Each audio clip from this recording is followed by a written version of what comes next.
ఈ సభా కార్యక్రమం భోజనం అనంతరం కూడా కొనసాగుతుంది కనుక వేదిక పైన ముఖ్యమైనటువంటి ఇద్దరు పెద్దలు ఉన్నారు, వారు మాట్లాడుతారు. దయచేసి ఈ యొక్క కార్యక్రమాన్ని భోజనం తదనంతరం కూడా కొనసాగిస్తారు. ఇప్పుడు గౌరవనీయ పెద్దలు జాతీయ సాహిత్య పరిషత్ సంబంధించినటువంటి అఖిల భారతీయ పెద్దలు శ్రీ శ్రీ కసిరెడ్డి గారిని మాట్లాడాల్సిందిగా కోరుతున్నాను.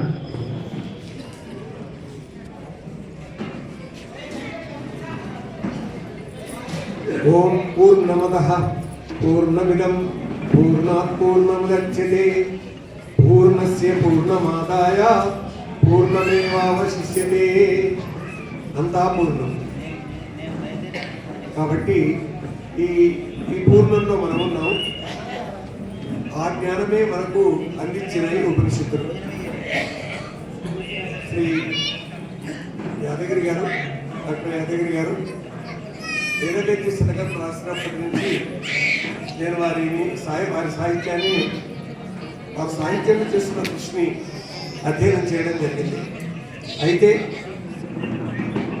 మానవ జీవితంలో శారీరక శక్తి కావాలి, మానసిక శక్తి కావాలి, బౌద్ధిక శక్తి కావాలి, ఆధ్యాత్మిక శక్తి కావాలి అనేది మనము వివేకానందుని యొక్క సూత్రం ద్వారా తెలుసుకుంటే ఎందుకొరకు ఈ శక్తి సరిగ్గా వారి జీవితం ఈ 4 అంశాలలో మనకు అర్థమైపోతుంది. శారీరక శక్తి దేని కొరకు? సేవ చేయడానికి. ఎవరికి సేవ చేయడానికి? దీన హీన పీడిత తాడిత జనానికి సేవ చేయడానికి. స్వామి శివానందులు అంటారు, serve, love, purify, meditate, realise అని. కాబట్టి నీవు ఏ విధంగా ఒక్కొక్క మెట్టు పైకి రావాలో సరిగ్గా వారి జీవితం ఎలాగా వారు ఎదుగుతూ వచ్చారో అర్థమవుతుంది. కాబట్టి ఏ సంస్థల్లో మనం చేయాలి? విద్యార్థి రంగంలో ఉన్నప్పుడు విద్యార్థి పరిషత్తు, ఆధ్యాత్మిక రంగానికి వచ్చినప్పుడు విశ్వ హిందూ పరిషత్తు, సామాజిక సేవ సంఘటిత శక్తిని నిర్మాణం చేయడానికి రాష్ట్రీయ స్వయంసేవక సంఘం. ఎందుకంటే హిందూ సమాజం కులం, వర్గం, ప్రాంతం, సంప్రదాయాలు అవి ఇవి అనేటటువంటి పేరిట చీలికలు తేలికలుగా చేయడానికి ప్రయత్నించినటువంటి ఏ విదేశీ శక్తుల చేతుల్లో పడి ఈనాటికి కూడా సరిగ్గా నిలవలేకపోతున్నటువంటి స్థితిలో సంఘం మనకు సంఘటిత శక్తిని ఏ విధంగా నిర్మాణం చేయాలో తెలిపింది. కాబట్టి ఆ మార్గాన్ని ఎన్నుకొని ఎందరికో మార్గదర్శకులైన వారు ఇప్పుడే చెప్పారు పెద్దలు, శ్రేష్ఠుడే కర్మంబు చేయును ఇతర జనులు చేతులని అతంటే ఏది ప్రమాణమును అందరది ఏ అనుసరించరు. కాబట్టి ఉత్తములైనటువంటి వారు ఏ కార్యమైతే చేస్తారో దాన్ని మిగతా వాళ్ళు అనుసరిస్తారు.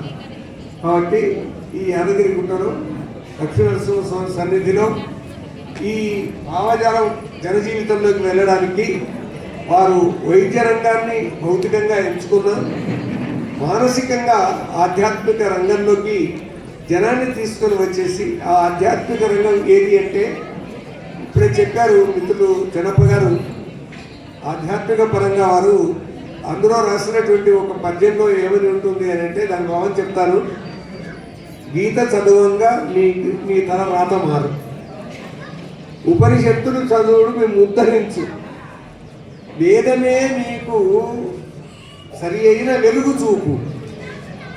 వేద వేద్య అనే దాంట్లో విశ్వరక్షక సర్వేశ వేద వేద్య ఇది మొత్తం. దీంట్లో చూడండి, భగవద్గీత తలరాత మారుస్తుంది, ఉపనిషత్తులు మిమ్మల్ని ఉద్ధరిస్తాయి, మీకు నిరంతరం వేదం వెలుగు చూపిస్తుంది. చాలు కదా, ఇక మొత్తం ప్రపంచాన్ని మన ముందు పెట్టేశారు.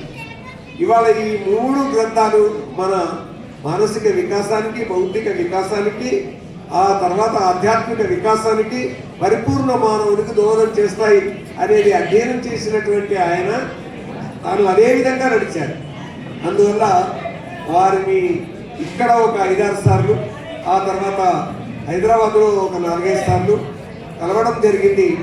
ఇక్కడ మేము ఒక సభలు స్వామి శివానంద సరస్వతి మహారాజు గారి పేరిట ఏర్పాటు చేసుకున్నటువంటి సభలు పెట్టుకున్నటువంటి సందర్భంగా 3 రోజులు వారి సంపూర్ణ సహకారం మాకు లభించింది, వారి కుటుంబ సహకారం లభించింది. శ్రీనివాస్ గారు, లక్ష్మీబాయమ్మ గారు వీళ్ళందరూ మాకు పూర్తిగా సహకరించారు ఆ 3 రోజుల సమరంలో. అందువల్ల ఈ విధమైనటువంటి మార్గాన్ని మనం ఎంచుకోవాలని వారు చూపిస్తున్నారు.